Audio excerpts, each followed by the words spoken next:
ang dami na po nagkakagusto nito eh. Oo. So, once po na inavail nyo siya, ngayon din, pwede nyo na siyang ilabas.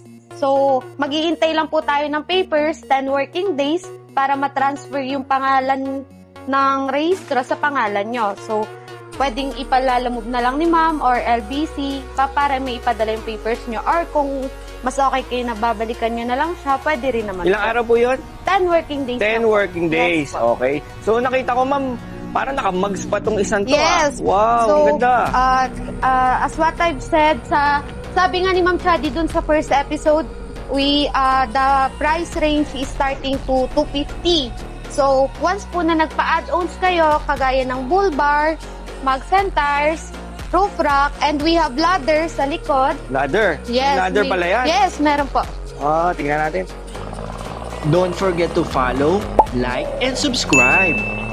Panoorin ang full episode sa Joey Nunez YouTube channel.